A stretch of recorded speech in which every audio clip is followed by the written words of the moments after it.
Good morning all of you. बच्चों, हम लोग संघीय कार्यपालिका पढ़ रहे थे और संघीय कार्यपालिका में हम लोगों ने स्टार्ट किया था राष्ट्रपति के बारे में। ठीक है, और जैसा कि मैंने आप लोगों को बताया था पहले की क्लासों में कि संघीय कार्यपालिका में हम लोग कुल 4 पदाधिकारियों के बारे में अध्ययन करते हैं। ठीक है, जिसमें मैंने आपको बताया था राष्ट्रपति, उपराष्ट्रपति, प्रधानमंत्री, महान्यायवादी। ठीक है, तो इसमें हम लोग जो है अभी राष्ट्रपति को पढ़ रहे हैं और राष्ट्रपति लगभग खत्म होने को है।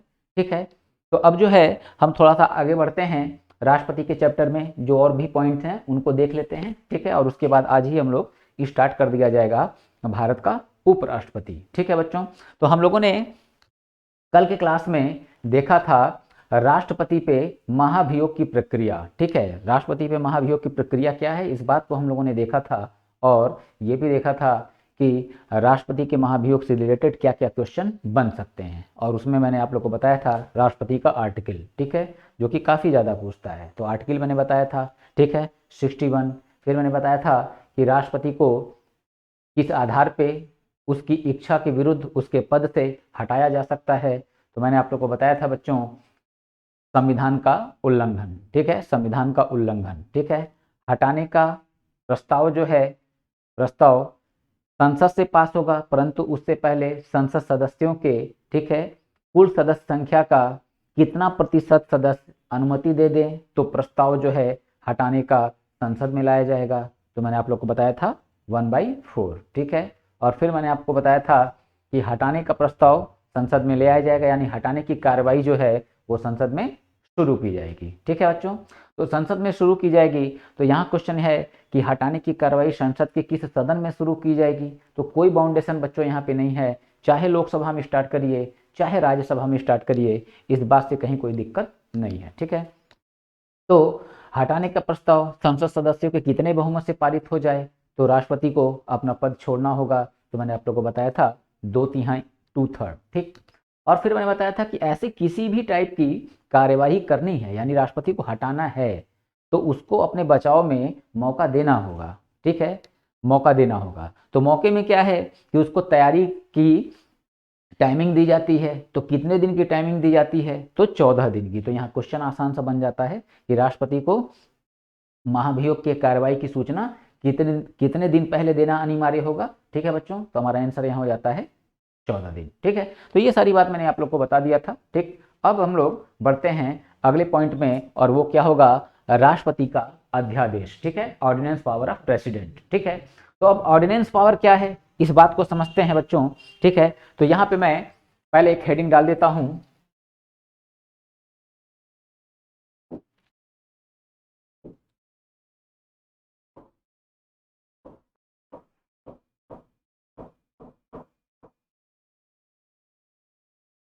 राष्ट्रपति का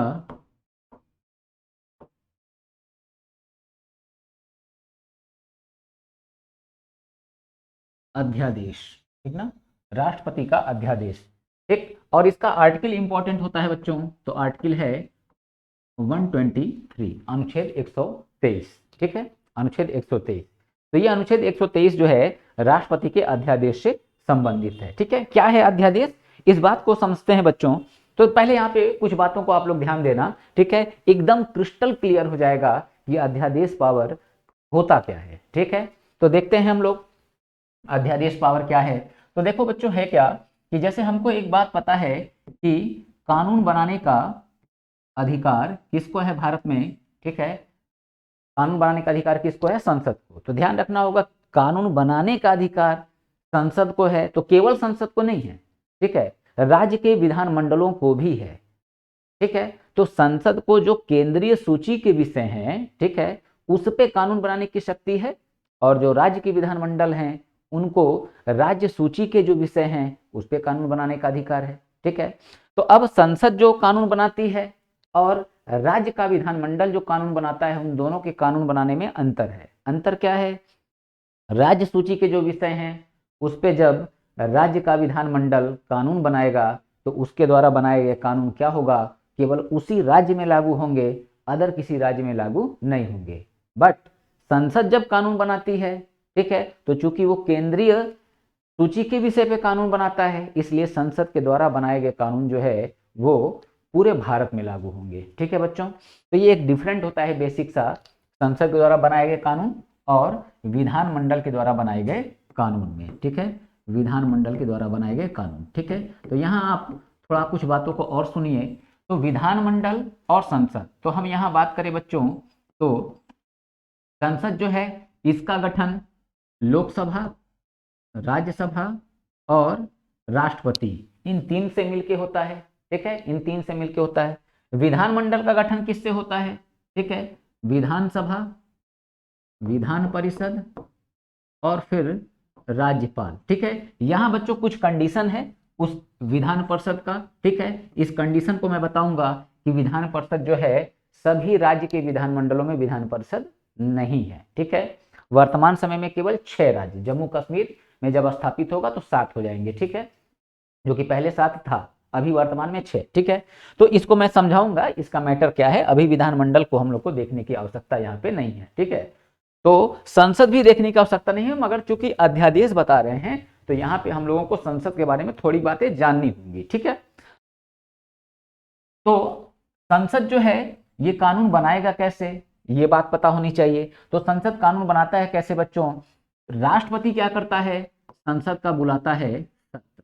राष्ट्रपति क्या करता है? संसद का बुलाता है सत्र। ठीक, सत्र बुलाना, और इसी सत्र को हिंदी में एक और नाम देते हैं अधिवेशन बुलाना। ठीक ना बच्चों, अधिवेशन, ध्यान से सुनना बच्चों, अधिवेशन बुलाना। ठीक है, तो अधिवेशन इंग्लिश में क्या बोलते हैं बच्चों? इंग्लिश में बोलते हैं सेशन। ठीक है, तो राष्ट्रपति संसद का सत्र बुलाता है। अब इस सत्र बुलाने का मतलब क्या है? इस सत्र को बुलाने का मतलब ये होता है बच्चों कि जो संसद के सदस्य हैं और वो जिस जिला से, ठीक है, संसद के सत्र जो है, संसद के सदस्य जो है घोषित हैं या संसद के सदस्य निर्वाचित हुए हैं, ठीक है, तो उन सभी लोगों का संसद भवन पहुंच जाना ही क्या होता है? संसद का सत्र बुलाना। ठीक है, तो संसद भवन है क्या? एक भवन है, एक बिल्डिंग है। ठीक है, जिसमें विधि निर्माण का कार्य होता है, और ये विधि निर्माण का कार्यकर्ता कौन है? संसद के सदस्य करते हैं। ठीक है, तो अब ये संसद के जो सदस्य हैं यही बनाएंगे कानून, मगर कब बनाएंगे? जब संसद का सत्र चल रहा हो। और सत्र कौन बुलाता है? राष्ट्रपति बुलाता है। सत्र का समापन कौन करता है? राष्ट्रपति करता है। परंतु सत्र की अध्यक्षता कौन करेगा? तो बच्चों ध्यान रखना, अगर लोकसभा है तो लोकसभा के सत्र की अध्यक्षता कौन करेगा? लोकसभा का अध्यक्ष। ठीक है, और अगर राज्यसभा है तो राज्यसभा के सत्र की अध्यक्षता कौन करेगा? राज्यसभा का सभापति। ठीक, तो अध्यक्षता करना ये एक अलग मैटर है, सत्र को बुलाना और सत्र को समाप्त करना ये दोनों अलग मैटर हैं। ठीक है, तो अब देखो क्या है कि सत्र बुलाया जाता है जब, तो सत्र बुला के जो भी कार्य करने हैं कर लिए जाते हैं, जो भी विधि निर्माण करना है हो जाता है।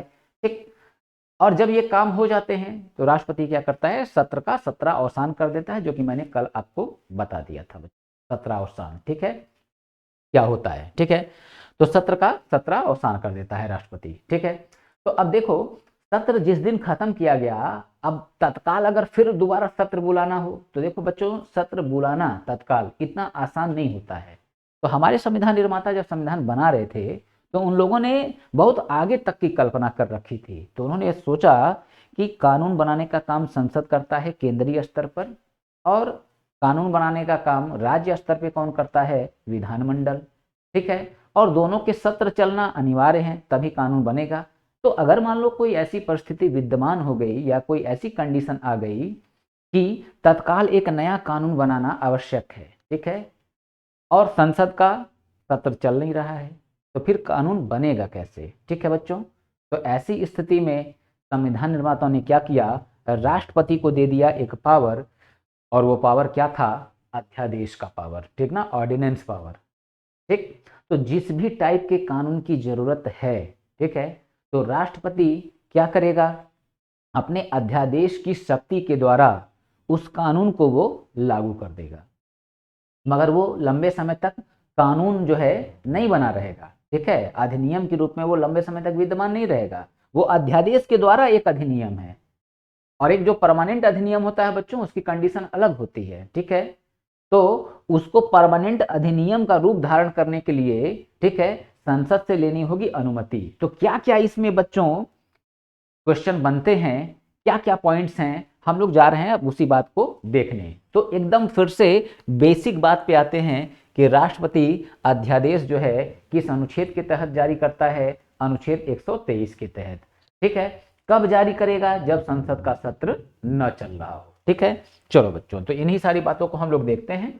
ठीक है, और मैंने आप लोग को समझा दिया जब संसद का सत्र नहीं चल रहा है तो कोई कानून बनाना है, अगर संसद का सत्र चल रहा है तब तो कोई समस्या ही नहीं है, राष्ट्रपति को अध्यादेश जारी नहीं करना पड़ेगा।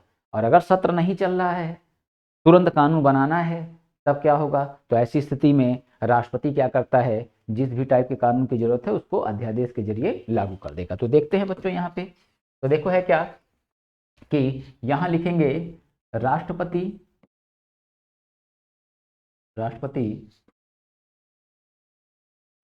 उस समय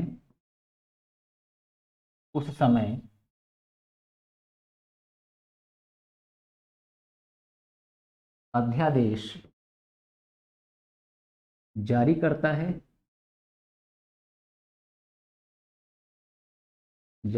है, जब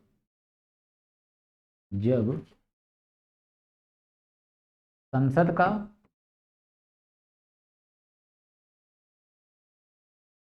सत्र ना चल रहा हो,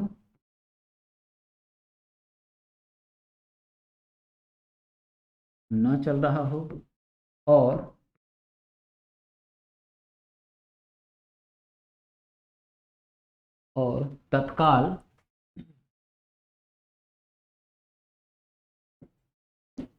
एक नया कानून बनाना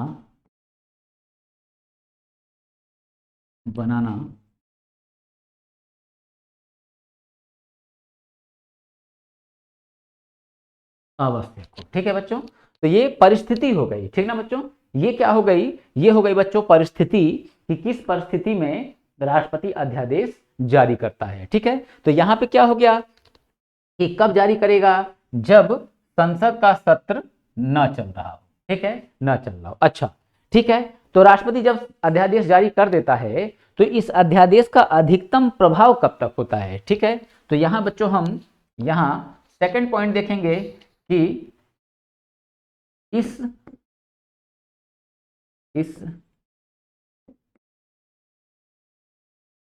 अध्यादेश का प्रभाव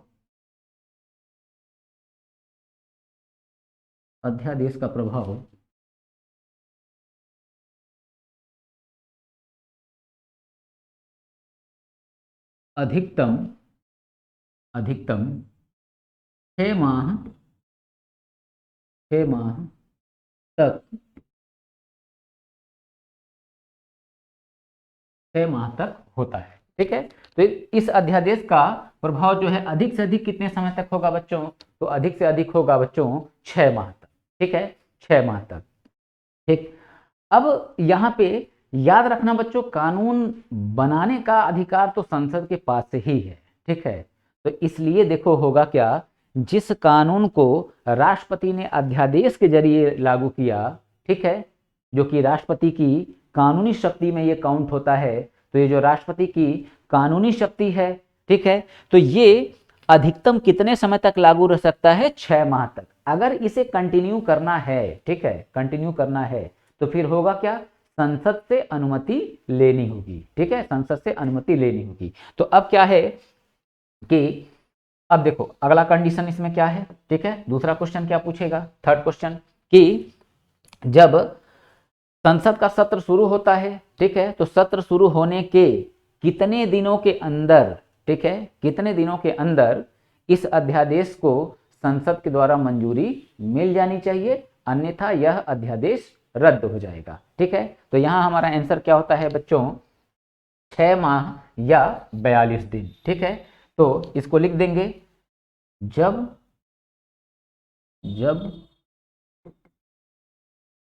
संसद का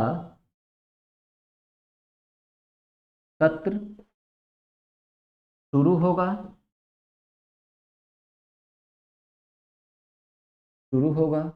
तो इसे तो इसे को हम लिख दें तो इस अध्यादेश को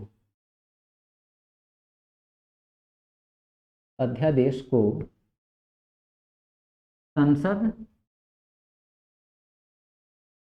संसद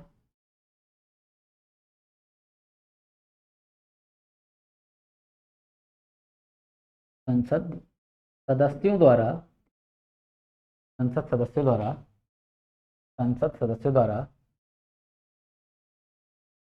हाँ ठीक है, संसद सदस्यों द्वारा 6 सप्ताह, इसको अभी हम क्लियर करेंगे बच्चों यहाँ पे, 6 सप्ताह या 42 दिन 42 दिन के अंदर अंदर मंजूरी मिल जानी चाहिए, मंजूरी मिल जानी चाहिए, अन्यथा यह रद्द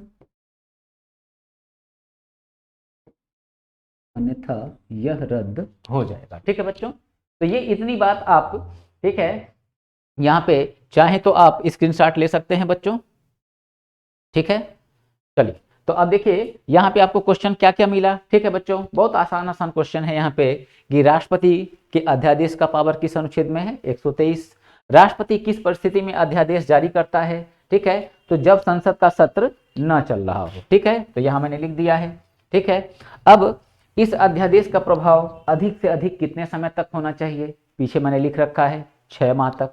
इस अध्यादेश का प्रभाव अधिक से अधिक कितने समय तक होगा, 6 माह तक होगा। ठीक है, इस अध्यादेश को, ठीक है, अंतिम समय तक या मतलब जो है अधिनियम बनने के लिए संसद द्वारा कितने समय के अंदर मंजूरी मिल जानी चाहिए, तो यहाँ हमारा आंसर बच्चों लिखा हुआ है 6 सप्ताह या 42 दिन। मैंने यहाँ बच्चों 42 दिन क्यों लिखा, तो 42 दिन लिखने का रीजन ये है बच्चों कि 6 सप्ताह और यहाँ 6 माह, ठीक ना बच्चों, 6 सप्ताह और 6 माह, यहाँ पे हो जाती है दिक्कत। ठीक है, यहाँ पे हो जाता है समस्या 6 सप्ताह और 6 माह में, इस वजह से मैंने यहाँ पे इस बात को क्लियर किया कि यहाँ पे 42 दिन, तो 42 दिनों के अंदर मंजूरी मिल जानी चाहिए। तो वही बात है बच्चों कि कब अध्यादेश जारी करेगा राष्ट्रपति, जब कोई विषम परिस्थिति आ गई और संसद का सत्र नहीं चल रहा है। ठीक है, तो अब नया कानून बनाना है, सत्र नहीं चल रहा है, तो राष्ट्रपति क्या करेगा, अध्यादेश के जरिए जिस भी टाइप के कानून की जरूरत है उस कानून को क्या करेगा, लागू कर देगा। ठीक है, और जब लागू कर देगा तो अधिक से अधिक कितने समय तक प्रभाव रहेगा, 6 माह तक। और फिर जब कभी संसद का सत्र दोबारा शुरू होगा तो शुरू होने के प्रथम दिन से, मैंने हर बात को बच्चों बोर्ड पे मेंशन नहीं किया है, सत्र शुरू होने के प्रथम दिन से, ठीक है, 42 दिन की काउंटिंग की जाएगी। ठीक है, 6 सप्ताह की काउंटिंग की जाएगी और उस 6 सप्ताह के अंदर करना क्या होगा, संसद के द्वारा उस अध्यादेश को मंजूरी मिल जानी चाहिए। नहीं मिला तो वो अध्यादेश क्या होगा, वहीं खत्म हो जाएगा। और अगर मंजूरी मिल गया तो वो क्या होगा, फिर लंबे समय तक के लिए वो बन जाएगा अधिनियम। ठीक है, और फिर अगर उसको चेंज करना है तो संविधान का संशोधन करके उसको फिर बदलना होगा। ठीक है बच्चों, तो ये बात हम लोगों ने इतना जान लिया। ठीक है, तो अध्यादेश को भी हम लोगों ने देख लिया। अब आते हैं हम लोग नेक्स्ट पॉइंट में। अध्यादेश हो गए, महाभियोग हो गए, और नेक्स्ट देख लिया जाए, हाँ, राष्ट्रपति के परामर्श की शक्ति। ठीक है, राष्ट्रपति के परामर्श की शक्ति।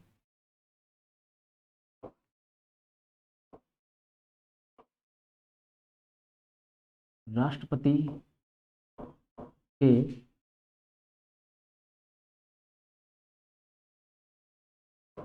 परामर्श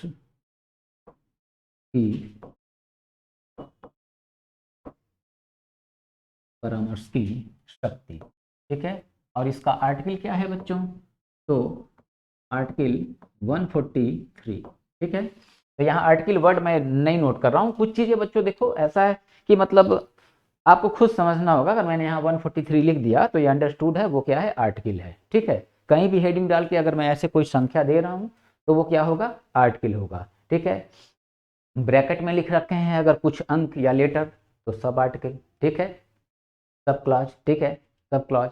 तो ऐसे आपको ध्यान रखना होगा। हर जगह मैं आर्टिकल वर्ड लिख के फिर उसका नंबर लिखूं तो बहुत जरूरत नहीं है इस बात की। तो राष्ट्रपति के परामर्श की शक्ति है क्या बच्चों, इस बात को समझते हैं। ठीक है, जैसे देखो आप लोग को एक बात पता होना चाहिए कि राष्ट्रपति देश का संवैधानिक या नाम मात्र का प्रमुख है। ये मैंने आपको शुरू में राष्ट्रपति का जब संघीय कार्यपालिका मैंने चैप्टर स्टार्ट किया था भाग 5, तो उसी समय मैंने आपको नोट करवाया हुआ है कि राष्ट्रपति देश का संवैधानिक, ठीक है, या नाम मात्र का प्रमुख है। क्यों है?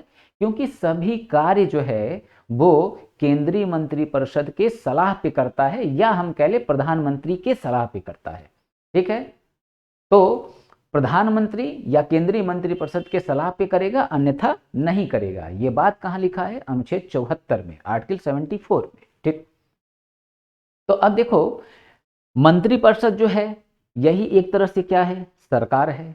देश को चला कौन रहा है वास्तव में? यही मंत्रिपरिषद चला रहा है। और जो कानून बनते हैं वो कानून रियलिटी में बनाता कौन है? वही जो वर्तमान में हमारी जो सरकार होती है ना, वही कानून बनाता है। जैसे आज हम बोले नरेंद्र मोदी जी की सरकार, ठीक है, तो इनका जो मंत्रिपरिषद है, तो जो भी आप कानून अगर बच्चों देख रहे हो, ये सारा कानून आ कैसे रहा है? तो हमारा जो केंद्रीय मंत्रिपरिषद है, ठीक है, वही कानून बना रहा है। ठीक है, वही कानून बना रहा है।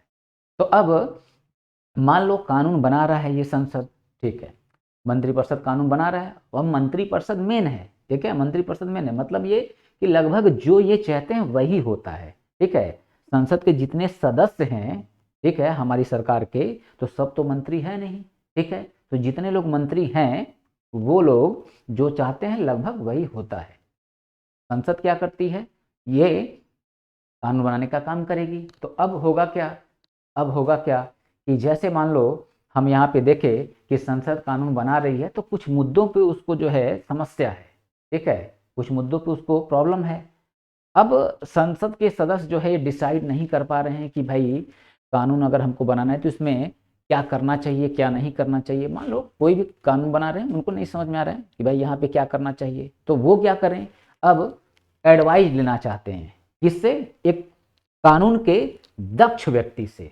ठीक है, दक्ष व्यक्ति। तो कानून का दक्ष व्यक्ति हो कौन सकता है बच्चों? तो सुप्रीम कोर्ट के जो जज हैं उनसे दक्ष व्यक्ति शायद ही कोई हो। ठीक है, रोज जो है कानून का काम वो देख रहे हैं, न्याय करने का काम देख रहे हैं, तमाम चीजें। ठीक है, हम लोग देखें तो अब यहाँ पे है क्या कि ये जो कानून बनाने का काम संसद कर रही है, तो अब इसको कानून बनाने में कहीं भी समस्या आएगी तो ये खुद सर्वोच्च न्यायालय या हम कह ले उच्चतम न्यायालय, ठीक है, इससे डायरेक्ट खुद परामर्श नहीं ले सकता है। कौन परामर्श लेगा? राष्ट्रपति लेगा। तो मंत्रिपरिषद क्या बोलेगा? राष्ट्रपति महोदय से कि राष्ट्रपति महोदय इस मुद्दे पे हमें सर्वोच्च न्यायालय से चाहिए सलाह। ठीक है, आप इनसे सलाह मांगिए। ठीक है, तो अब यहाँ पे क्वेश्चन क्या बन गया कि सर्वोच्च न्यायालय से कानूनी मामलों में सलाह प्राप्त करने का अधिकार कौन रखता है? राष्ट्रपति। ठीक, सेकंड बात, राष्ट्रपति कानूनी मामलों में सलाह किससे मांगता है? सर्वोच्च न्यायालय से मांगता है। थर्ड कंडीशन, सर्वोच्च न्यायालय, ठीक है, क्या राष्ट्रपति के द्वारा मांगा गया परामर्श देने के लिए बाध्य है? नहीं। ठीक है बच्चों, ध्यान रखना, बाध्य नहीं है। अच्छा, अगर सर्वोच्च न्यायालय ने परामर्श दे दिया तो क्या उस परामर्श को मानने के लिए राष्ट्रपति बाध्य है? नहीं। ठीक है, तो यानी कि दोनों अपने अपने क्षेत्र में स्वतंत्र हैं। अगर मन किया तो सर्वोच्च न्यायालय परामर्श देगा और मन किया तो परामर्श नहीं देगा। ठीक, और अगर परामर्श दे दिया है तो अब राष्ट्रपति के पास भी ये पावर है, वो उसे माने या ना माने। बट यहाँ एक कंडीशन और है बच्चों। एक कंडीशन क्या है? अगर नेशनल इंटरेस्ट का मैटर है, राष्ट्रहित का मैटर है, और राष्ट्रहित के मुद्दे पे अगर परामर्श मांगता है कौन? राष्ट्रपति, तो यहाँ ध्यान रखना कि राष्ट्रहित के मुद्दे पे सर्वोच्च न्यायालय परामर्श देने के लिए बाध्य है। वो राजनीतिक मुद्दों पे परामर्श देने के लिए बाध्य नहीं है, मगर अगर राष्ट्रहित का मुद्दा है तो सर्वोच्च न्यायालय को परामर्श देना ही होगा। अब फिर क्वेश्चन बन सकता है कि क्या राष्ट्रहित के मुद्दे पे जो परामर्श दे दिया है सर्वोच्च न्यायालय ने, तो क्या उस परामर्श को मानने के लिए राष्ट्रपति बाध्य है? तो यहां ध्यान रखना बच्चों, राष्ट्रपति बाध्य नहीं है। यानी कि राष्ट्रपति क्या है? दोनों जगह स्वतंत्र है। ठीक है, चाहे राजनीतिक मैटर हो, ठीक है, चाहे राष्ट्रहित का मैटर हो, वो दोनों जगह जो है स्वतंत्र है, बात माने या ना माने, मगर सर्वोच्च न्यायालय वो एक जगह स्वतंत्र है, ठीक है। और कहाँ वो विवश है, तो राष्ट्रहित के मुद्दे पे। बस इन्हीं बातों को बच्चों करना क्या है, मुझे यहाँ पे लिख देना है, ठीक है। तो हम लोग देख लें यहाँ पे राष्ट्रपति के परामर्श की शक्ति, ठीक है। तो राष्ट्रपति राष्ट्रपति उच्चतम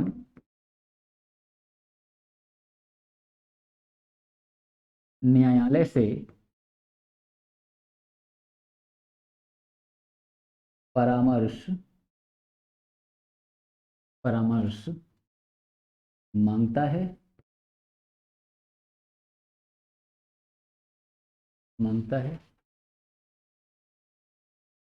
परंतु परंतु उच्चतम न्यायालय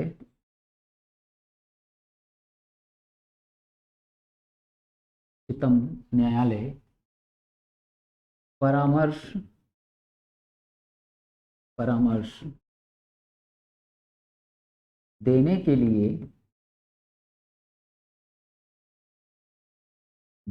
लिए बाध्य बाध्य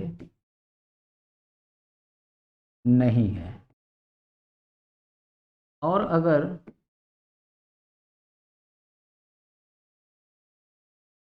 उच्चतम न्यायालय और अगर उच्चतम न्यायालय, तो उच्चतम न्यायालय को बच्चों मैं शॉर्ट में लिख दे रहा हूँ सुप्रीम कोर्ट, ठीक है। और अगर उच्चतम न्यायालय परामर्श परामर्श देता है देता है तो तो राष्ट्रपति भी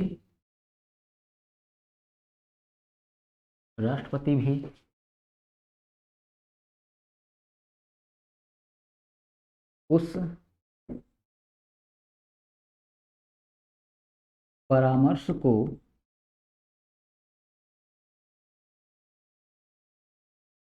मानने के लिए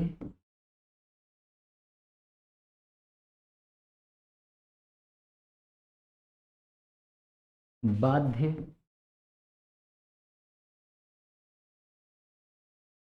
नहीं है, ठीक है बच्चों। तो ये ध्यान रखना। तो इसमें हम लोग को ध्यान क्या क्या बात को रखनी है कि परामर्श मांगता कौन है सर्वोच्च न्यायालय से, तो परामर्श मांगेगा राष्ट्रपति, ठीक है। सर्वोच्च न्यायालय से परामर्श मांगेगा, ठीक है। तो परामर्श देने के लिए क्या उच्चतम न्यायालय बाध्य है, ठीक है। तो हम लोग यहाँ क्या देख रहे हैं बच्चों कि बाध्य नहीं है, ठीक है। और अगर राष्ट्रपति को परामर्श मिल गया तो क्या राष्ट्रपति भी उसे मानने के लिए बाध्य है, तो यहाँ भी लिखा है बच्चों बाध्य नहीं है। और जो मैंने आप लोग को बताया, ठीक है, कि राष्ट्रहित का मुद्दा है, तो राष्ट्रपति अगर मांगता है परामर्श तो सर्वोच्च न्यायालय बाध्य है, और सर्वोच्च न्यायालय परामर्श दिया तो राष्ट्रपति बाध्य उसको मानने के लिए नहीं है, ठीक है बच्चों। ये बात यहाँ पे लिखने की जरूरत नहीं है, वो आपके वनडे एग्जाम से थोड़ी ऊपर की बात है, ठीक है। तो यहाँ पे हम लोग बच्चों परामर्श के पॉइंट को देख लिए हैं, ठीक है। अब हम लोग बढ़ते हैं आगे, ठीक है, और कुछ डेटा देखते हैं, कुछ डेटा, ठीक है बच्चों, कुछ डेटा। अब डेटा क्या है, डेटा क्या है। अब डेटा में बच्चों ये आपको देखना है, ठीक है, कि जैसे आप सुने होंगे कौन से ऐसे राष्ट्रपति थे जो निर्विरोध राष्ट्रपति निर्वाचित हुए, तो नीलम संजीव रेड्डी, ठीक है। कौन से ऐसे राष्ट्रपति थे जिनका कार्यकाल सबसे लंबा था, तो हम लोग को पता होना चाहिए डॉक्टर राजेंद्र प्रसाद का, अभी तक का कार्यकाल उन्हीं का सबसे लंबा रहा है। अच्छा, सेकंड क्वेश्चन की बात करें बच्चों, तो कौन से ऐसे राष्ट्रपति थे जो द्वितीय चक्र की मतगणना के बाद राष्ट्रपति निर्वाचित हुए, ठीक है। द्वितीय चक्र की मतगणना के बाद राष्ट्रपति निर्वाचित हुए, वीवी गिरी। कौन से ऐसे राष्ट्रपति थे जिन्होंने पॉकेट वीटो का प्रयोग किया, ठीक है। कौन से ऐसे राष्ट्रपति हैं जिन्होंने पॉकेट वीटो का प्रयोग किया। तो ये सारे पॉइंट्स जो हैं हम बच्चों बोर्ड पे लिख दे रहे हैं, ठीक है। आप स्क्रीनशॉट ले लेना, बाकी आपको पीडीएफ में भी चीजें मिलेंगी, ठीक है। चलो, तो यहाँ एक हेडिंग बना देते हैं, राष्ट्रपति से संबंधित संबंधित महत्वपूर्ण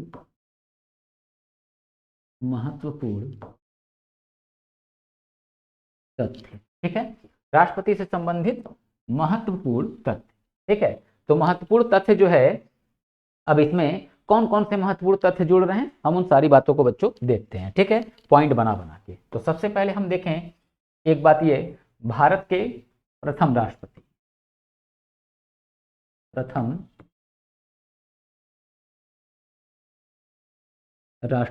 तो प्रथम राष्ट्रपति कौन है?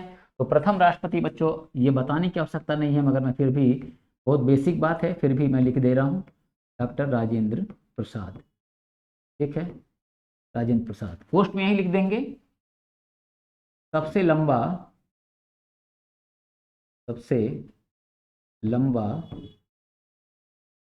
कार्यकाल,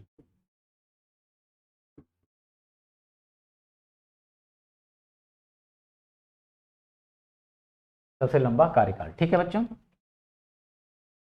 अगला पॉइंट देखते हैं कि कौन से ऐसे राष्ट्रपति थे जो अपने पद पर रहते हुए उनकी डेथ हो गई। तो दो लोग हैं।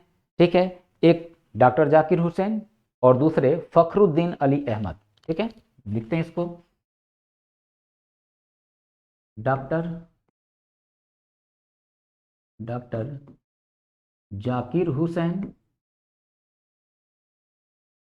तथा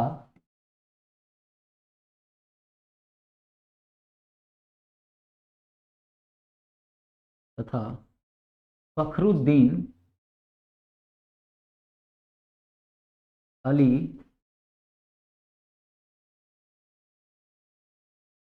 अहमद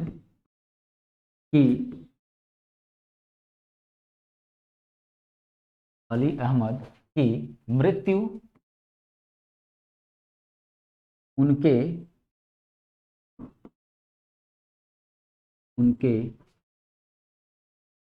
कार्यकाल के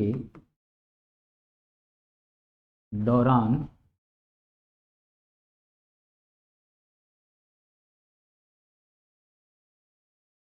हो गई थी। ठीक बच्चों, तो दो पॉइंट हम लोगों ने देखा। आगे देखते हैं,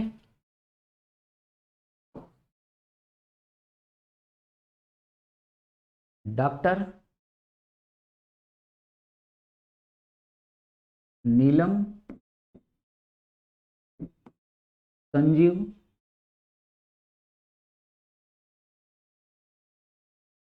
रेड्डी एकमात्र ऐसे भारत के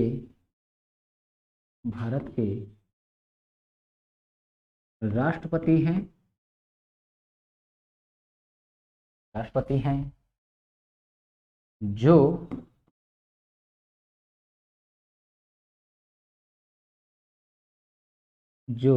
निर्विरोध राष्ट्रपति निर्वाचित हुए।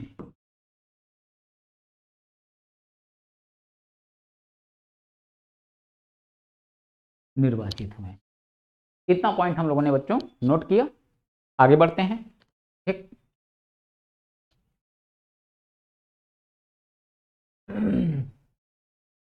हाँ,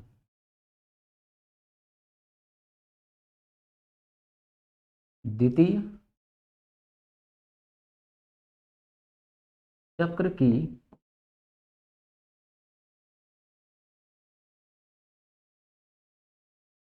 मतगणना के बाद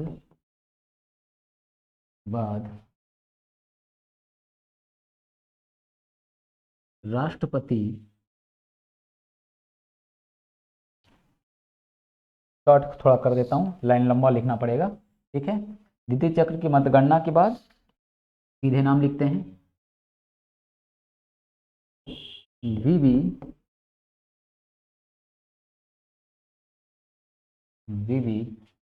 गिरी राष्ट्रपति बने। राष्ट्रपति बने। ये बच्चों इतना हो गया। आप जो है इसका स्क्रीनशॉट ले लीजिए, मैं यहाँ से हट जाता हूँ।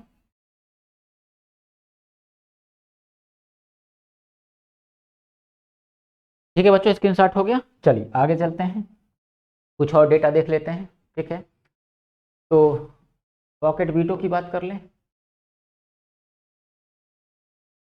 तो पॉकेट वीटो का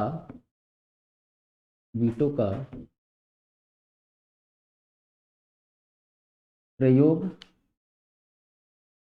सर्वप्रथम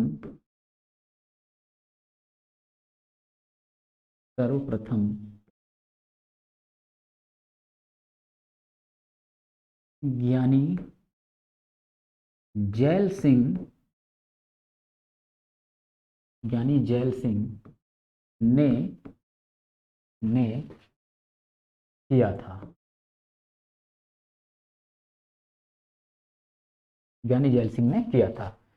ठीक बच्चों, तो इतनी बात हम लोगों ने देख लिया। और वर्तमान राष्ट्रपति रामनाथ कोविंद। ठीक है, तो इनको लिखने की कोई जरूरत नहीं। दूसरी बात ये, भारत की प्रथम महिला राष्ट्रपति प्रतिभा देवी पाटिल सिंह। ठीक है, तो ये कुछ आसान पॉइंट्स है जिनको मुझे नहीं लगता है कि लिखवाने की जरूरत है, और अगर बहुत नीड है तो मैंने बता दिया है आपको।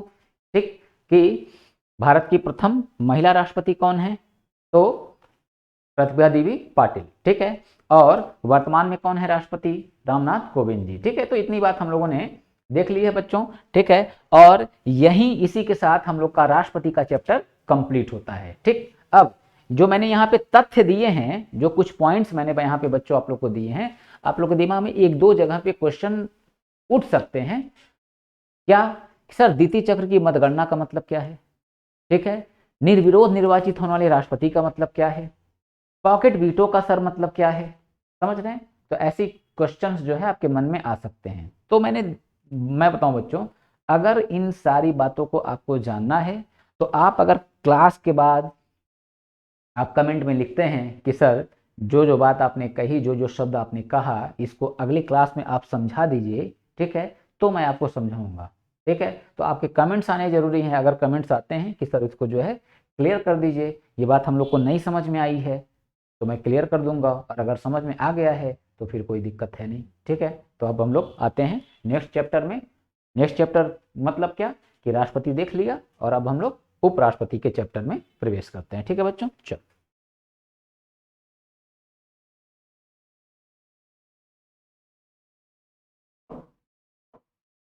भारत का उप राष्ट्रपति, भारत का उपराष्ट्रपति। ठीक है, तो भारत का उपराष्ट्रपति हम लोग देखते हैं। भारत का उपराष्ट्रपति, तो यहां बच्चों कुछ बातें मैं बताऊं, जैसे कि उपराष्ट्रपति के पद का प्रावधान जो है भारतीय संविधान में कहां से लिया गया है, तो भारतीय संविधान में उपराष्ट्रपति के पद का प्रावधान लिया गया है संयुक्त राज्य अमेरिका से। ठीक, अब संयुक्त राज्य अमेरिका से उपराष्ट्रपति के पद का प्रावधान लिया गया है। अब ये उपराष्ट्रपति करता क्या है, तो देखो बच्चों, जब कभी राष्ट्रपति नहीं होगा, और राष्ट्रपति का पद भारत का सर्वोच्च पद, विधि निर्माण तब तक नहीं हो सकता जब तक राष्ट्रपति का साइन ना हो। ठीक है, लोकसभा राज्यसभा से विधेयक पास हो जाए तो वो अधिनियम तब तक नहीं बनेगा जब तक उस पर राष्ट्रपति अपना साइन हस्ताक्षर न कर दे। तो राष्ट्रपति का पद काफी इंपॉर्टेंट, तो ये पद कभी खाली ना रहे, इसके लिए संविधान निर्माताओं ने व्यवस्था क्या कर रखी है, जब कभी राष्ट्रपति नहीं होगा तो भारत का उपराष्ट्रपति क्या करेगा, राष्ट्रपति के दायित्व का निर्वहन करेगा। ठीक है, राष्ट्रपति के दायित्व का निर्वहन करेगा, ये एक बात। अब दूसरी बात करें बच्चों, राष्ट्रपति के दायित्व का निर्वहन करेगा। ठीक, तो क्या वो राष्ट्रपति को प्राप्त सभी सुविधाएं, वेतन भत्ते आवास सब कुछ वही पाएगा? बिल्कुल बच्चों, एकदम क्लियर रहना कि जब कभी उपराष्ट्रपति राष्ट्रपति के दायित्व को पूरा करेगा तो राष्ट्रपति को मिलने वाले सभी सुविधाएं इस उपराष्ट्रपति को उस समय प्राप्त होंगी। ठीक, थर्ड कंडीशन हम देखें बच्चों, मान लो अगर राष्ट्रपति नहीं है और संयोगवश उस समय उपराष्ट्रपति भी नहीं है, तो ऐसी स्थिति में कौन राष्ट्रपति के पद के दायित्व को पूरा करेगा, और पता चले इलेक्शन होने में अभी बहुत समय है।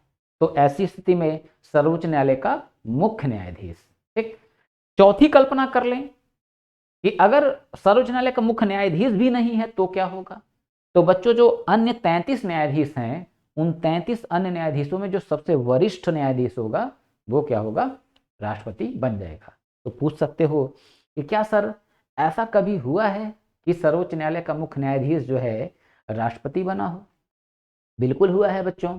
तो कैसे, आपको बता दें कि आपको राष्ट्रपति का पॉइंट मैंने जब लिखवाया तो उसमें ये बात मैं नहीं नोट कराया हूँ, तो मैं ऐसे ही बोल दे रहा हूँ, ठीक है, कि राष्ट्रपति से संबंधित महत्वपूर्ण तथ्य मैंने जो लिखवाए थे, जैसे यहाँ हम आपको दिखाएं, ये लिखवाए ना, चलिए यहाँ पे उस बात को मैं नोट कर दे रहा हूँ, जिक्र किया मैंने सर्वोच्च न्यायालय का, तो ये पॉइंट और दिमाग में आ गया। ठीक है, तो क्या है कि सर्वोच्च न्यायालय का कोई न्यायाधीश, ठीक है, सर्वोच्च न्यायालय का कोई न्यायाधीश जो है क्या राष्ट्रपति बना है, तो न्यायाधीश हिदायतुल्लाह। ठीक है, तो लिखते हैं न्यायाधीश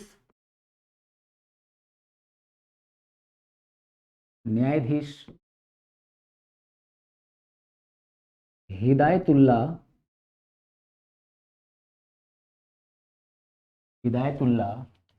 एकमात्र एकमात्र ऐसे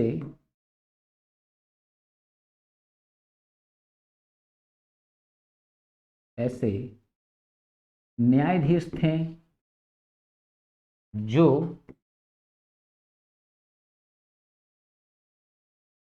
जो राष्ट्रपति के पद पर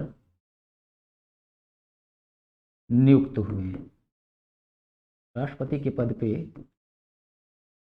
नियुक्त हुए। ठीक है बच्चों, तो ध्यान रखना बच्चों, नियुक्त तो हुए हैं परंतु ये परमानेंट राष्ट्रपति नहीं है, ये क्या है, कार्यवाहक राष्ट्रपति। तो अगर पूछा कि कार्यवाहक राष्ट्रपति सर्वोच्च न्यायालय से नियुक्त होने वाले, ठीक है, प्रथम मुख्य न्यायाधीश कौन है, तो हमारा आंसर बच्चों क्या है, न्यायाधीश हिदायतुल्लाह। ठीक है, तो ये इतनी बात हम लोगों ने समझ लिया। तो वही मैं आप लोग को बता रहा था बच्चों, किसमें, उपराष्ट्रपति के चैप्टर में, कि उपराष्ट्रपति भी नहीं है तो सर्वोच्च न्यायालय का मुख्य न्यायाधीश। ठीक है, तो ये इतनी बात हम लोगों ने यहाँ जाना। तो ऐसे ही कुछ बेसिक पॉइंट्स को हम लोग यहाँ पे देख ले। तो बच्चों देखो, संघीय कार्यपालिका हम लोग पढ़ रहे हैं और संघीय कार्यपालिका में हम लोग 4 पदाधिकारियों को देख रहे हैं, ठीक, जिसमें उपराष्ट्रपति भी शामिल है। तो अब उपराष्ट्रपति का अगर मैंने यहाँ पे हेडिंग डाल रखा है तो मुझे अब यहाँ पे ये बात मेंशन करने की जरूरत नहीं है कि उपराष्ट्रपति संविधान के किस भाग में है। क्यों, क्योंकि संघीय कार्यपालिका में चारों हैं, और मैंने संघीय कार्यपालिका में आपको क्या बताया कि संघीय कार्यपालिका संविधान के भाग 5 में है। अनुच्छेद 52 से 78 तक में संघीय कार्यपालिका के बारे में उल्लेख है। तो इसलिए भाग 5, ठीक है, 52 से 78, ठीक है, ये सब बातें यहाँ पे लिखवाने की जरूरत मुझे बच्चों नहीं है। हालांकि हम उपराष्ट्रपति की बात करें तो 63 से लेकर 74 तक का जो पॉइंट्स है, ठीक है, यहाँ 77 तक का, यहाँ तक उपराष्ट्रपति के बारे में मिलता है, मगर ये इतना जो है हम लोगों को बच्चों नहीं जाना है। ठीक है, इतने पॉइंट्स हम लोग, मतलब इतना डेटा जो है नोट नहीं करना है। ठीक, तो अब देखें हम लोग कि अगला डेटा क्या, तो आपको याद करना होगा किस अनुच्छेद में ये कहा गया था कि भारत का एक राष्ट्रपति होगा। ठीक, ऐसा ही क्वेश्चन आपसे फिर पूछने जा रहा है कि किस अनुच्छेद में कहा गया है कि भारत का एक उपराष्ट्रपति होगा। तो यहाँ आंसर क्या है बच्चों, आर्टिकल 63। ठीक है, तो आर्टिकल 63, इस बात को अभी हम लिखते हैं, परंतु इससे पहले ये जो है देश का दूसरा संवैधानिक प्रमुख है। ठीक है, दूसरा संवैधानिक प्रमुख या दूसरा जो है सर्वोच्च पदाधिकारी है, और जब कभी राष्ट्रपति नहीं होगा तो उपराष्ट्रपति उसके दायित्वों का निर्वहन करेगा। ठीक है, लिया कहाँ से गया है ये कॉन्सेप्ट उपराष्ट्रपति का, संयुक्त राज्य अमेरिका से। ये बातें बच्चों हम लोग मेंशन कर लेते हैं, फिर आते हैं 63 पे। ठीक है, लिखते हैं, जब कभी जब कभी राष्ट्रपति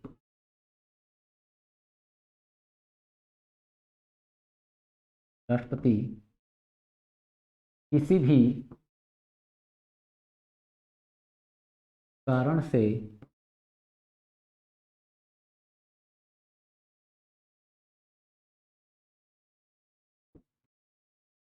किसी भी कारण से अनुपस्थित है, अनुपस्थित है, तो तो भारत का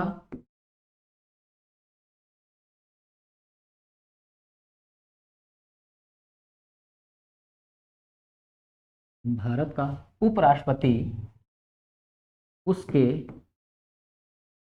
उसके का मतलब यहाँ बच्चों राष्ट्रपति उसके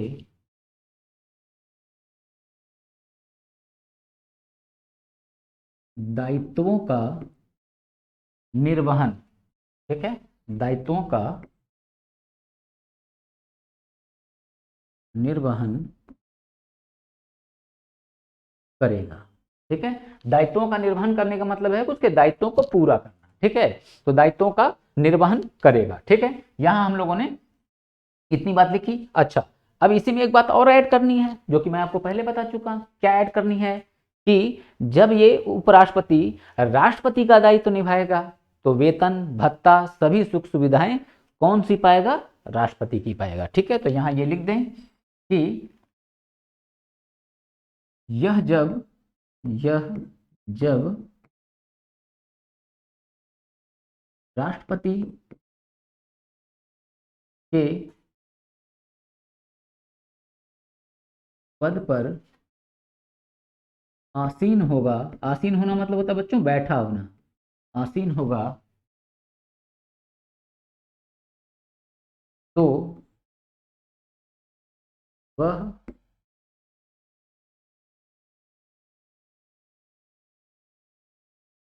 राष्ट्रपति वाले सारी राष्ट्रपति वाले सारी सुविधाओं सुविधाओं तथा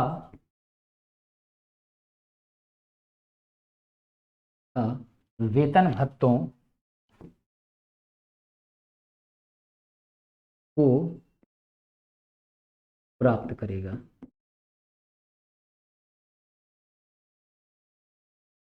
क्लियर बच्चों? सेकंड पॉइंट क्या देखते हैं कि उपराष्ट्रपति का पद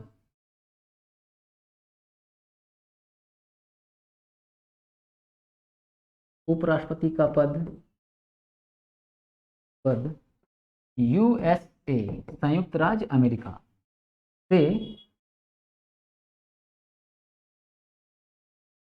से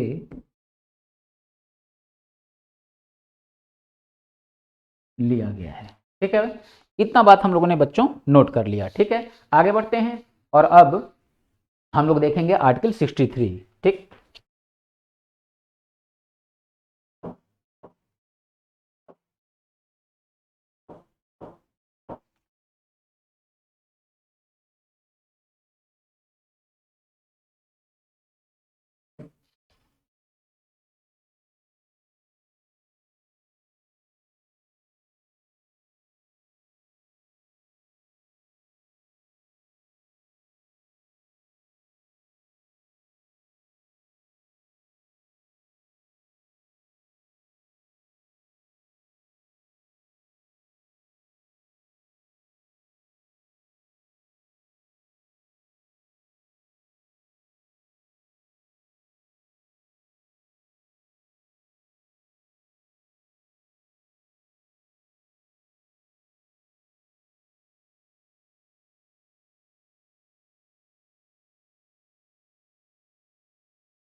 क्लियर बच्चों?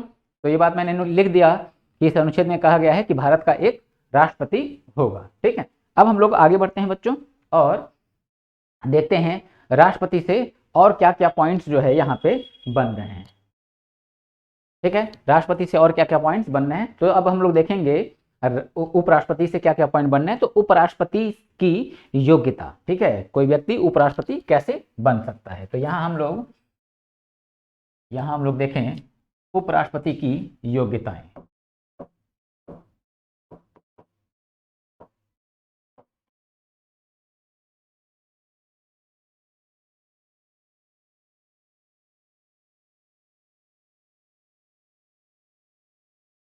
उपराष्ट्रपति की योग्यताएं।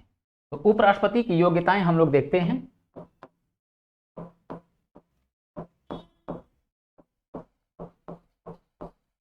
ठीक है, तो उपराष्ट्रपति की योग्यताएं बच्चों देखो, मैं यहाँ पे उस डिटेल में नहीं जाना चाह रहा हूं कि हम लोग राष्ट्रपति जब पढ़ें, योग्यता पढ़ें, तो उस योग्यता में हम लोगों ने एक साथ सारी बातों को नोट कर लिया क्या?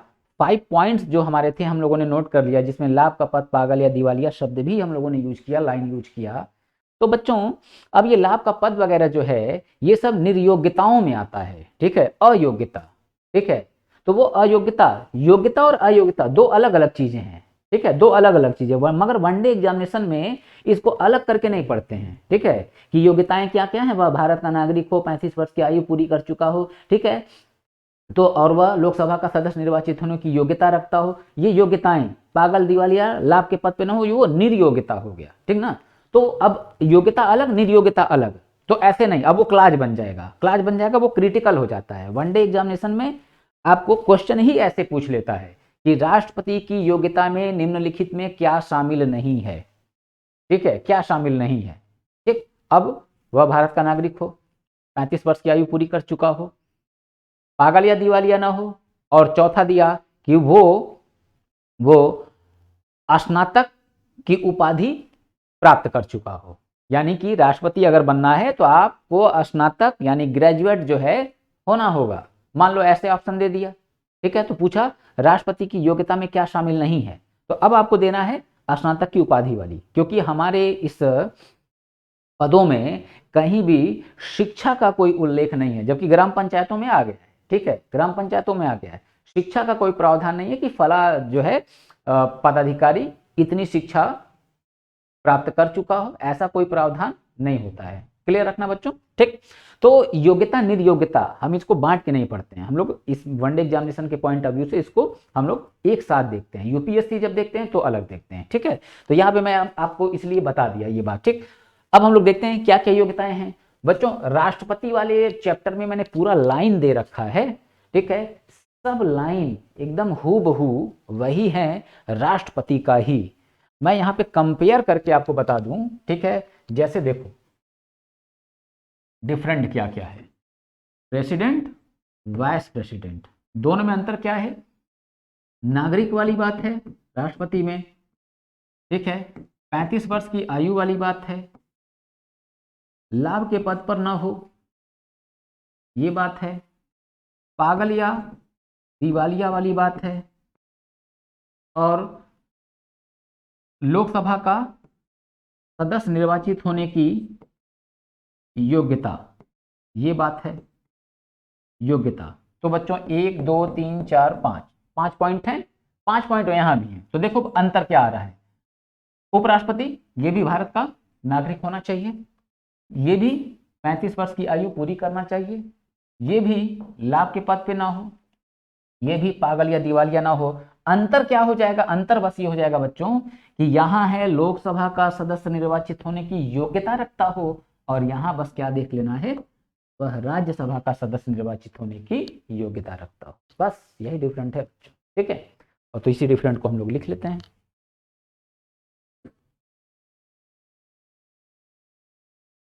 तो यहां देख लें,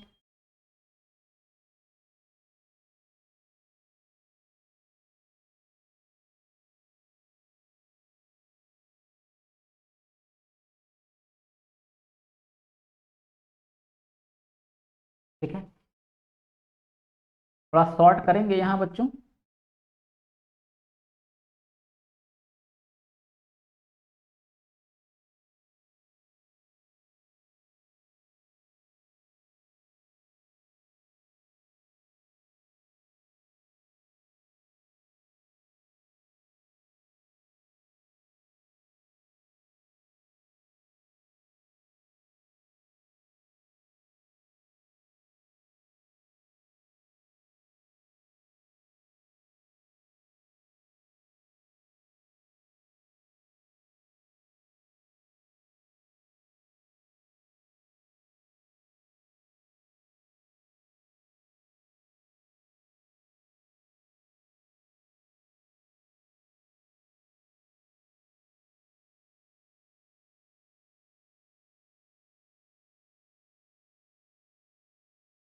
हाँ, वह राज्यसभा को बच्चों मैं ऐसे लिख दे रहा हूं, आर एस, ठीक है, आर एस, वह राज्यसभा का सदस्य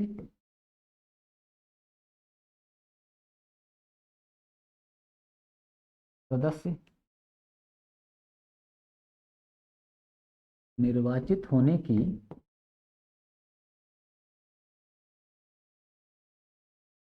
योग्यता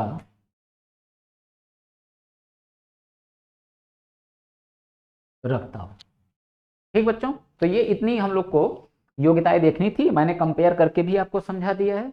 अब आगे बढ़ते हैं। अब आगे बढ़ने में क्या, अब देखें बच्चों कि हम लोगों ने देखा था कि कोई व्यक्ति राष्ट्रपति अगर बन रहा है, ठीक है, कोई व्यक्ति अगर राष्ट्रपति बनना चाह रहा है तो हम क्या देखते हैं कि राष्ट्रपति बनने के लिए उसको कुछ अनुमोदक, कुछ प्रस्तावक चाहिए होते हैं। राष्ट्रपति बनने में अनुमोदक प्रस्तावक क्या हैं, उनकी संख्या क्या है, मैंने बच्चों 50-50 बताया था, और उसी समय बताया था कि उपराष्ट्रपति का भी यही है, यही पॉइंट उपराष्ट्रपति से भी पूछता है। तो उसमें कितनी संख्या है, मैंने उसी समय आपको बताया था 20-20, ठीक है। तो 20-20 प्रस्तावक, अनुमोदक। तो अब मैं लंबा चौड़ा वो लाइन नहीं लिखने जा रहा हूं, आपको राष्ट्रपति से कंपेयर करके यहाँ पे चीजों को खुद देखना है, आप कुछ खुद भी मेहनत करिए, ठीक है। तो यहाँ पे मैं शॉर्ट में लिखूंगा, क्या शॉर्ट में लिखेंगे बच्चों, उपराष्ट्रपति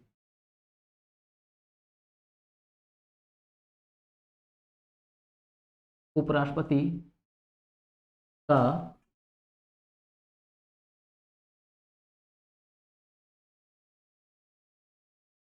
अनुमोदक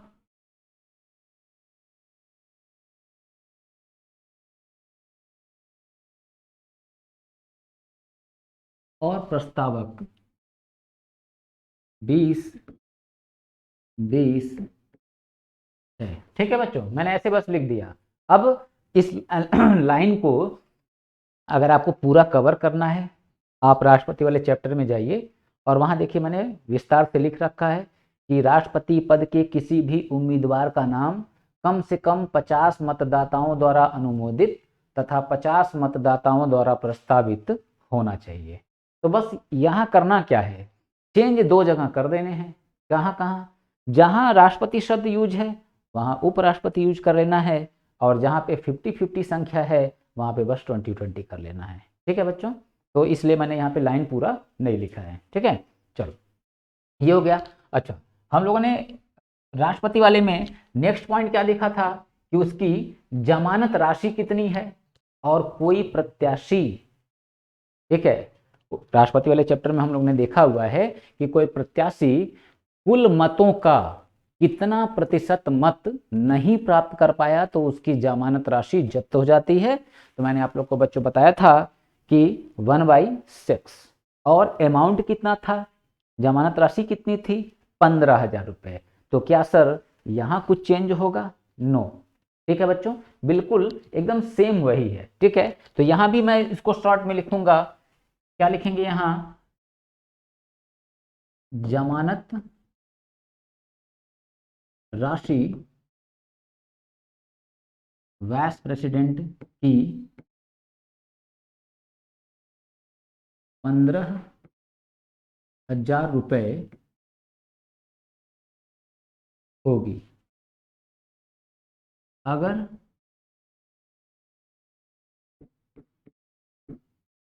कोई अगर कोई प्रत्याशी कुल कुल मतों का 1/6 भाग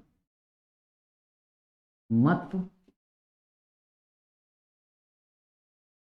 नहीं प्राप्त कर पाया, नहीं प्राप्त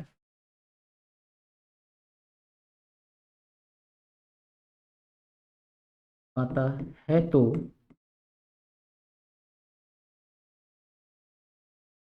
उसकी जमानत राशि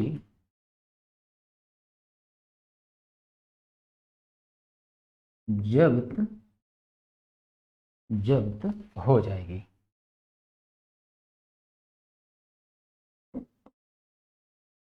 जब्त हो जाएगी, ठीक है। तो यहां बच्चों संख्या ध्यान रखना है किसका, 1/6 और अमाउंट ध्यान रखना है 15,000 रुपए, जो कि राष्ट्रपति का ही पॉइंट है, ठीक है। कहीं कोई राष्ट्रपति और उपराष्ट्रपति के इसमें डिफरेंट नहीं है, ठीक है। तो अब हम लोग इससे आगे बढ़ेंगे। अब इससे आगे बढ़ते हैं और आगे क्या पॉइंट बच्चों बनता है, अब उन पॉइंट्स को हम लोग कवर करते हैं, ठीक है।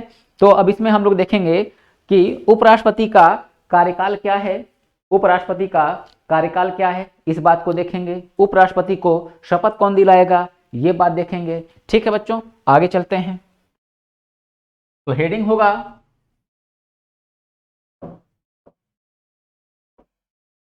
उपराष्ट्रपति का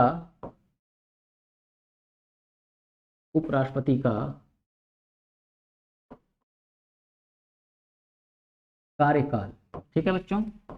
उपराष्ट्रपति के कार्यकाल में बच्चों ध्यान रखना कि कार्यकाल में उपराष्ट्रपति से जो जो पॉइंट्स पढ़ा रहा हूं आपको, यहां देखो आर्टिकल की जरूरत नहीं है, ठीक है। आर्टिकल की जरूरत नहीं है, आर्टिकल की जहां जरूरत होगी मैं आर्टिकल लिखूंगा, ठीक है। तो आप इस बात के लिए परेशान मत होना कि सर आप आर्टिकल नहीं बता रहे हैं, तो आर्टिकल की जहां जरूरत होगी मैं आपको बताऊंगा। आर्टिकल आपको हर जगह नहीं लिखना है, और यही कारण था कि मैंने आपको बताया था कि फंडामेंटल ड्यूटी जब कंप्लीट होगा तो आप आर्टिकल से लगभग स्वतंत्र हो जाएंगे। स्वतंत्र होना मतलब ये पूर्ण रूप से स्वतंत्र नहीं हो जाएंगे, मगर ये है कि आप लगभग देखिए अब आपको हर जगह आर्टिकल नोट नहीं करना पड़ रहा है, आर्टिकल को हर जगह नहीं देखना पड़ रहा है, ठीक है। तो देखते हैं हम लोग राष्ट्रपति का कार्यकाल। फिर वही कंडीशन बच्चों, राष्ट्रपति का कार्यकाल, उपराष्ट्रपति का कार्यकाल क्या है। तो जो कार्यकाल राष्ट्रपति का है वही कार्यकाल उपराष्ट्रपति का।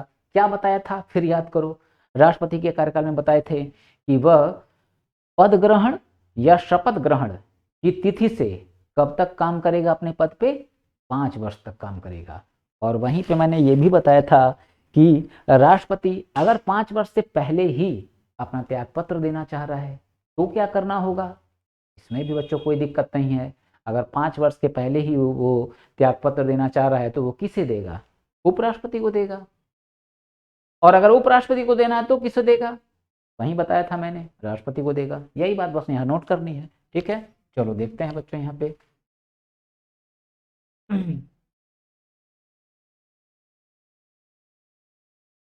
उपराष्ट्रपति का कार्यकाल उसके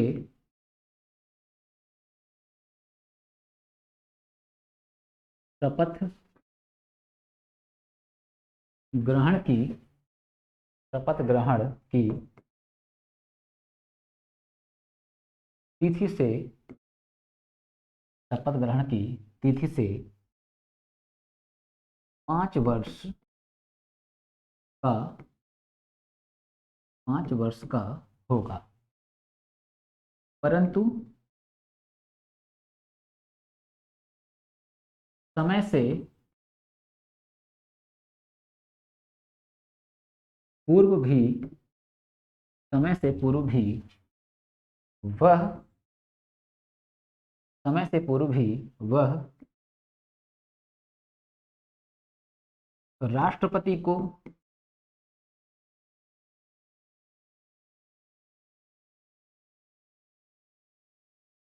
त्याग पत्र देकर अपना पद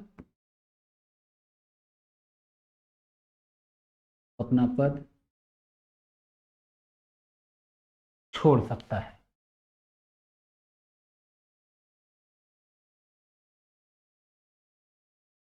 अपना पद छोड़ सकता है, ठीक है। तो ये बात हम लोग को ध्यान में रखनी है, ठीक है।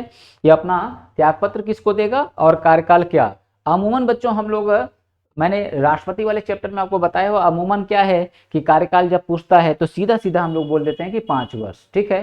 वनडे एग्जाम हम लोग देख रहे हैं, कोई बात नहीं, मगर यहाँ 5 वर्ष सीधे सीधे कहना सही नहीं होगा। तो आपको क्या बोलना है, पद ग्रहण की तिथि से या शपथ ग्रहण की तिथि से 5 वर्ष, ठीक। और त्यागपत्र वाली बात मैंने आपको क्लियर कर दिया, ठीक है। अब नेक्स्ट बात देखते हैं बच्चों उपराष्ट्रपति का शपथ।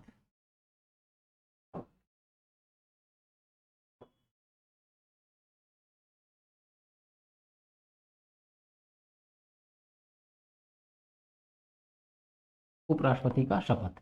अब उपराष्ट्रपति का शपथ क्या है? तो सिंपल बात, कोई भी व्यक्ति जब किसी पद पे आसीन होता है तो उसके पहले उसको अपने पद की शपथ लेनी होती है, और शपथ दिलाने के लिए कोई ना कोई पदाधिकारी होता है, वो उसको उसके पद का शपथ दिलाता है। तो राष्ट्रपति को जब शपथ ग्रहण करना था तो उसको शपथ कौन दिलाया था? याद रखना बच्चों, सर्वोच्च न्यायालय का मुख्य न्यायाधीश। यहां अगर शपथ दिलाना है तो कौन दिलाएगा? तो यहाँ पे कंफ्यूजन नहीं रखने की जरूरत है।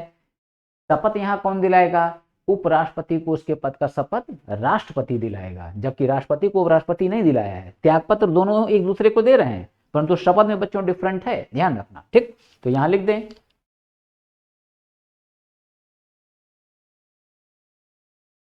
उपराष्ट्रपति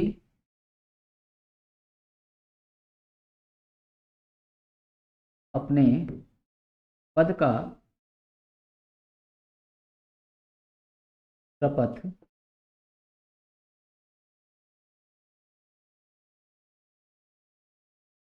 राष्ट्रपति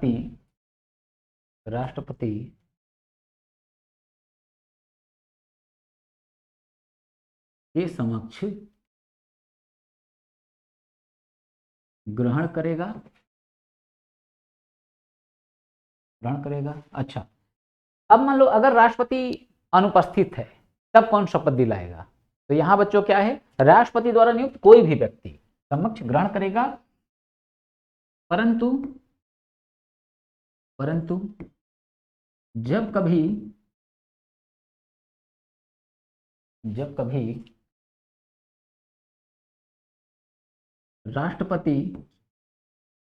राष्ट्रपति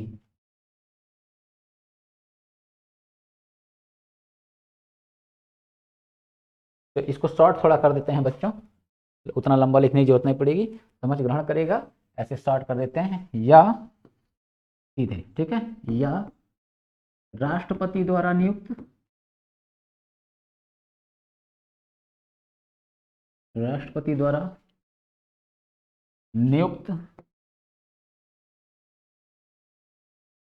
नियुक्त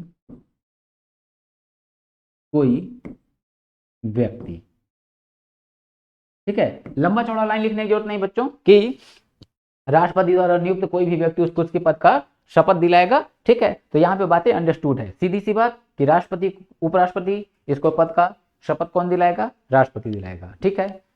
अगर जो है राष्ट्रपति नहीं है तो फिर कौन? राष्ट्रपति द्वारा नियुक्त कोई भी व्यक्ति उपराष्ट्रपति को शपथ दिला सकता है, ठीक है बच्चों। तो ये बात इतनी हो गई। अच्छा, एक बात बच्चों यहाँ पे ध्यान रखना है, जो कि राष्ट्रपति वाले चैप्टर में देखो वो छूटा हुआ है। राष्ट्रपति और उपराष्ट्रपति को पढ़ाते समय अगर कोई चीज मिस होती है तो यहाँ पे देखो वो याद आ जाती है, उसमें कोई बहुत समस्या नहीं। सैलरी, उपराष्ट्रपति और राष्ट्रपति का सैलरी, राष्ट्रपति की सैलरी शायद मैंने आप लोग को नहीं बताई हुई है, ठीक है, वो पॉइंट छूटा हुआ है। तो राष्ट्रपति की सैलरी कितनी है?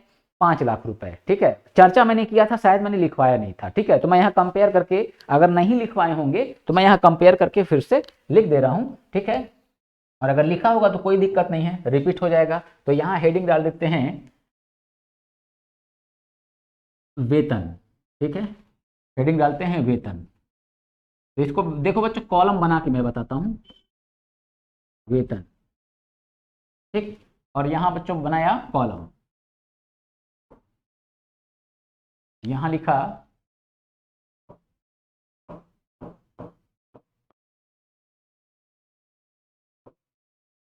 राष्ट्रपति का, चलो छोड़ो लंबा लाइन, राष्ट्रपति, और यहाँ लिखते हैं उपराष्ट्रपति का वेतन। तो यहाँ भी शॉर्ट में लिख देंगे उपराष्ट्रपति,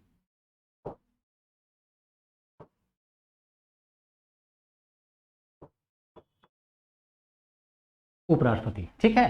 तो वेतन देखें बच्चों, तो राष्ट्रपति जो है, राष्ट्रपति 5 लाख रुपए, 5 लाख रुपए वेतन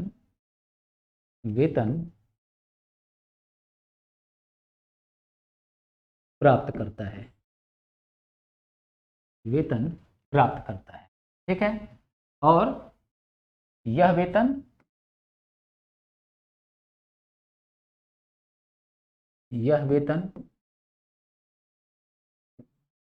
आयकर से मुक्त होता है।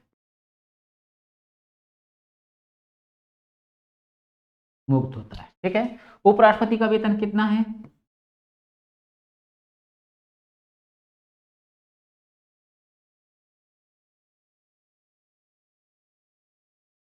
उपराष्ट्रपति का वेतन 4 लाख रुपए है। वह यह वेतन वह मतलब उपराष्ट्रपति, वह यह वेतन वास्तव में राज्यसभा के सभापति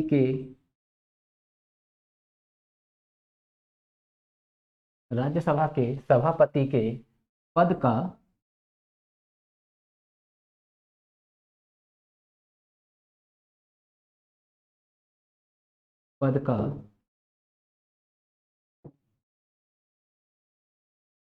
प्राप्त करता है। ठीक है बच्चों, अब यहाँ पे आप सोच रहे होंगे कि बच्चों ये सर आपने क्या जोड़ दिया राज्यसभा के सभापति का। देखो बच्चों, यहाँ पे मैं आपको समझा दूं, यहाँ पे क्वेश्चन पूछता है। ठीक है, क्वेश्चन पूछेगा। क्वेश्चन क्या होगा?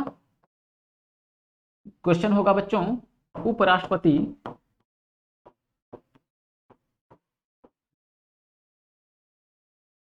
उपराष्ट्रपति का वेतन। ठीक है, और ये आपको कुछ इस तरह से क्वेश्चन दिया होगा, गलती नहीं करना है। उपराष्ट्रपति का वेतन यहाँ दे रखा है 4 लाख रुपए, यहाँ दे रखा है 4.5 लाख रुपए, और यहाँ दे रखा है बच्चों 5 लाख रुपए, और यहाँ दे रखा है बच्चों कोई नहीं, या दे रखा है 0। बच्चों ध्यान रखना, ऐसी कंडीशन में उपराष्ट्रपति का वेतन पूछा है तो हमारा आंसर होगा डी, कोई नहीं या 0। कहोगे सर ऐसा क्यों?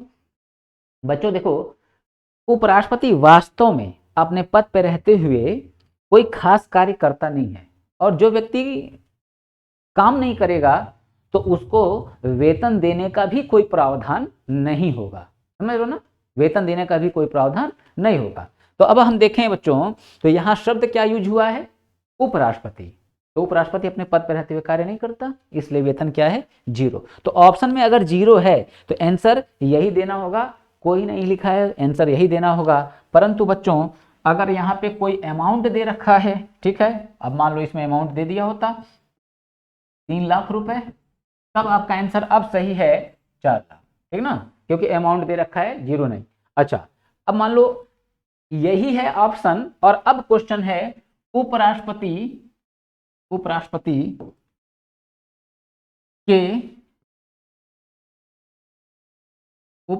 के रूप